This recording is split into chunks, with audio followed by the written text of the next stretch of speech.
सभी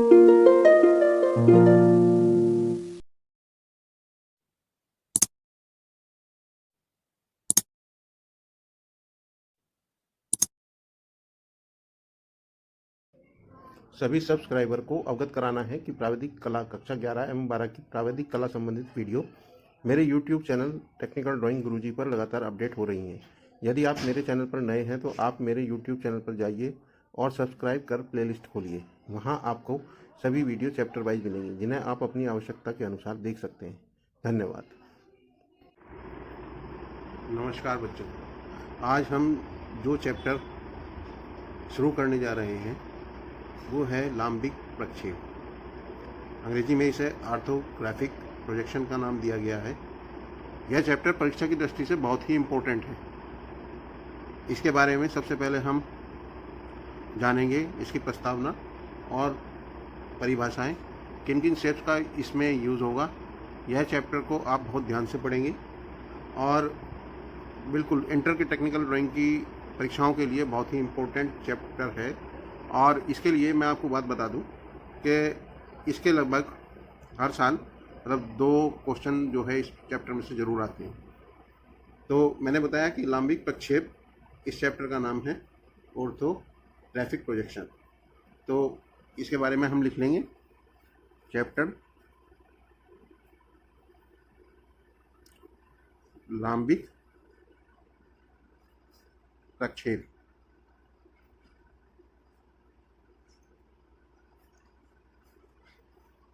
यह orthographic projection में सबसे पहले चालू करते हैं हम प्लान एंड एलिवेशन से, अनुविक्षेप और उत्क्षेप। इस चैप्टर में हम सबसे पहले यही बनाते हैं, यही बनाना होता है। कोई भी क्वेश्चन दिया जाएगा उसमें कहा जाएगा कि अनुविक्षेप और उत्क्षेप खींचो, यानी कि उसका प्लान एंड एलिवेशन बनाओ। तो उसके लिए प्रस्तावना में सबसे पहले हमें जानना होगा कि वास्तव में 3D क्या होता है और 2D क्या होता है। वैसे 2D के बारे में तो आपको पता ही है कि अगर किसी वस्तु की लंबाई और चौड़ाई हो तो लंबाई और चौड़ाई को 2D कहा जाता है। सपोज कोई शेप है, इसमें इस वस्तु की लंबाई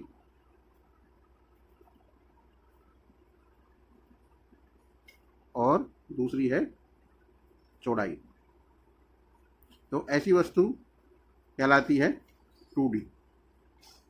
अब 3D की किसे कहा जाएगा? जिन वस्तुओं में ठोस का, जहां हम ठोस की का अनुभव करें, उन वस्तुओं में लंबाई, चौड़ाई और ऊंचाई तीनों होती हैं। यह 3D वस्तु कहलाती है, दिखने में ठोस लगती है। उदाहरण के लिए जैसे मैं दिखाता हूं आपको कि ये शेप है पूरी। अगर इसे कागज पर बनाए हम 3D के हिसाब से, इसे कहा जाता है घन। ये घन हमने बना दिया। इसमें जो है लंबाई, चौड़ाई और ऊंचाई तीनों का जो है रूप दिखाई देता है। ऐसी वस्तु यहाँ पर कागज पर, तो देखिए, अगर एक बात बताऊं तो ये कागज जो है हमारा, ये पेपर जिस पर हम प्रोजेक्शन कर रहे हैं, जिस पर ड्राइंग बना रहे हैं, इसमें केवल लंबाई और चौड़ाई है। ये अपने आप में 2D। इसी तरीके से 2D कोई चित्र इस पर बनाया भी जाता है, लेकिन जब 3D का प्रभाव दिया जाता है तो उसमें लंबाई और चौड़ाई और ऊंचाई तीनों का प्रभाव दिखाया जाता है। तो ये 3D कहा जाता है ऐसी वस्तुओं को। अब ये आपके 3D है। अब देखिए, इसमें 3D वस्तु में एक सिंपल सी बात है कि अगर एक तरफ से आप दृष्टिगत करेंगे किसी भी वस्तु को तो उसमें तीन फलक ही उसके दिखाई देंगे, 1, 2 और 3। इसी तरीके से अगर देखा जाए तो वास्तव में ये क्यूब है, घन जिसे कहा जाता है, इसमें 6 फलक आते हैं। जैसे आप लूडो का डैश है, लूडो का पासा जिसे कहा जाता है हिंदी में, उसमें भी 6 ही फलक होते हैं।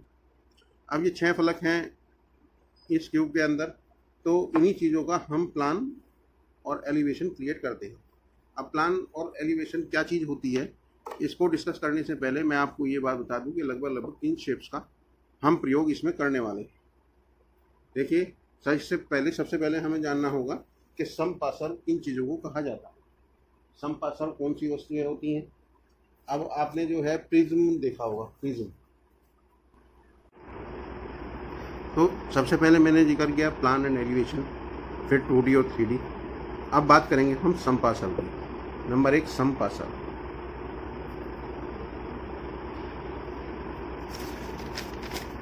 समपार्श्व किन्हें कहते हैं? ये देखिए समपार्श्व, यानी कि सम माने समान, पार्श्व स्थितियाँ, यानी उसका साइड वाला हिस्सा, साइड फेस जिसे कहा जाता है, वो समान होता है, आयताकार होता है। अब देखिए प्रिज्म है समपार्श्व। अब इसकी सामने का स्थिति अगर देखी जाए तो ये तिकोना है, यानी कि त्रिभुज है, और इसकी साइड वाली जो फेस है वो आयताकार है, और तीनों फेस इसकी समान है। अगर ये देखें तो सारी आयताकार हैं, इसलिए ये एक समपार्श्व है। तो समपार्श्व की कई सारी शेप हैं जिनके बारे में हम जो है इस चैप्टर में स्टडी करने वाले हैं।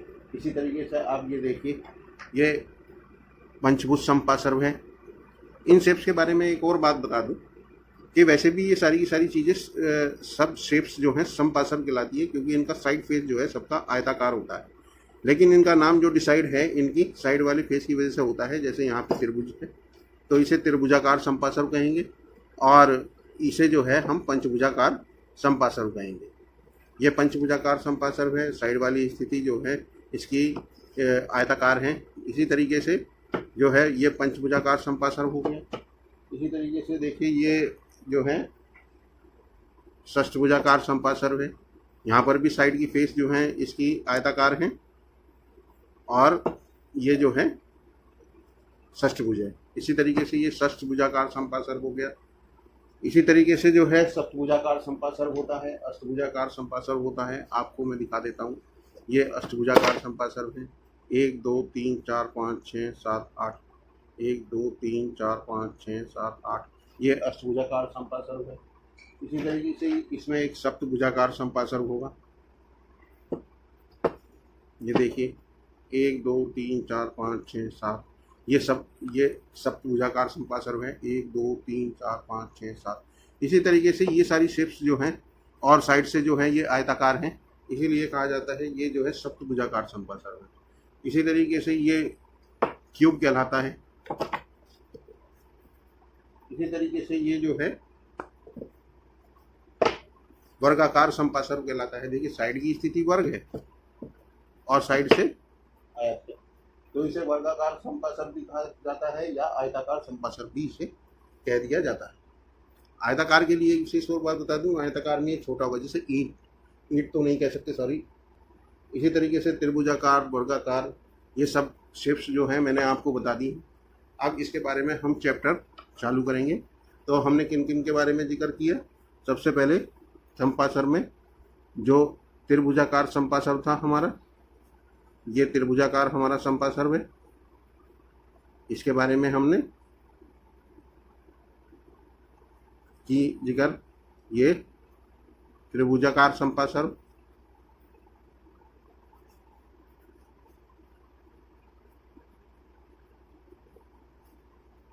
इसी तरीके से ये जो है ये पंचभुज बनाया और पंचभुजाकार समपार्श्व हो जाएगा।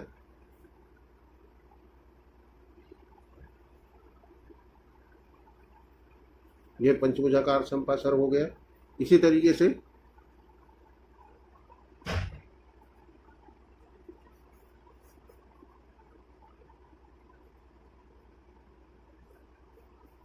समपार्श्व, इसके लिए मैं आपको देखो चित्र दिखाता हूँ। सबसे पहले देखिए ये चित्र पंचभुजाकार समपार्श्व है, जो शेप मैंने आपको पहली बार दिखाई थी, जिसमें ये है, ये पंचभुजाकार समपार्श्व है। इसी तरीके से क्यूब है, ये फिर आयताकार समपार्श्व, ये त्रिभुजाकार समपार्श्व, ये वर्गाकार समपार्श्व। वर्गाकार समपार्श्व ये रहा, देखिए वर्गाकार समपार्श्व ये रहा। इसी तरीके से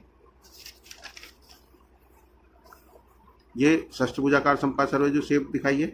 इसके बाद त्रिभुजाकार सूची स्तंभ आ जाते हैं। सूची स्तंभ क्या है?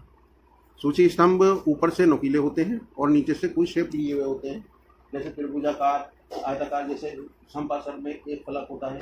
अब देखिए ये वर्गाकार सूची स्तंभ है, ये वाला सूची स्तंभ है। ये वर्गाकार, नीचे से वर्गाकार है और ऊपर से नुकीला है, तो वर्गाकार सूची स्तंभ कहलाएगा। इस शेप को ऐसी शेपों को सूची स्तंभ कहा जाता है।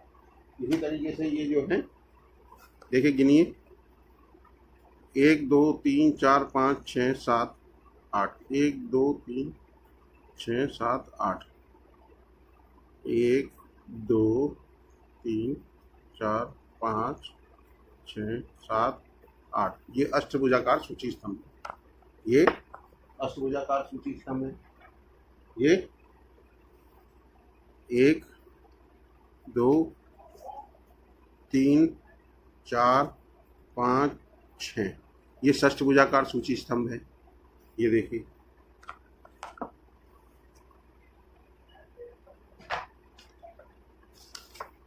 इसी तरीके से ये पंचभुजाकार सूची स्तंभ है, 5 भुजाएं दिख रही हैं। इसी तरीके से ये सप्तभुजाकार सूची स्तंभ है।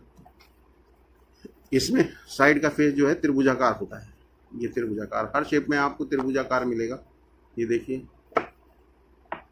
इसी तरीके से ये जो है और भी शेप होती है। इसमें एक चतुष्फलक होता है विशेष। देखो, चतुष्फलक किसे कहा जाता है? ये भी सूची स्तंभ की तरह ही होता है, लेकिन इसके सारे त्रिभुज जो हैं, जैसे ये वाला जो त्रिभुज है, सारे सम त्रिभुज होते हैं, नीचे से भी सम। ऐसी शेप जो है चतुष्फलक कहलाती है। क्या कहलाती है? चतुष्फलक। मैं आपको बात बता रहा हूँ। इसके अलावा ये त्रिभुजाकार सूची स्तंभ है। ये आप देख लीजिए, त्रिभुजाकार सूची स्तंभ आपके सामने है। इसके अलावा ये बेलन है, जिसे बेलन कहा जाता है। ये अष्टफलक है। इसमें 8 फलक होते हैं। ऊपर समान त्रिभुज होते हैं, समबाहु त्रिभुज होते हैं, और नीचे समद्विबाहु त्रिभुज होते हैं। 4 इधर होते हैं, 1 2 3 4, 1 2 3 4। ऐसी शेप को डायमंड शेप जिसे कहा जाता है, ये अष्टफलक शेप होती है। इसे अष्टफलक कहा जाता है। अष्टफलक के सवाल भी इस चैप्टर में आते हैं। इसके अलावा आपको लगभग सारी चीज़ें शेप के बारे में मैं जानकारी दे चुका हूँ। ये देखिए, ये शंकु होता है। ये वाली जो शेप है, ये शंकु शेप कहलाती है। नीचे से गोल होती है, ये बेलन कहलाती है।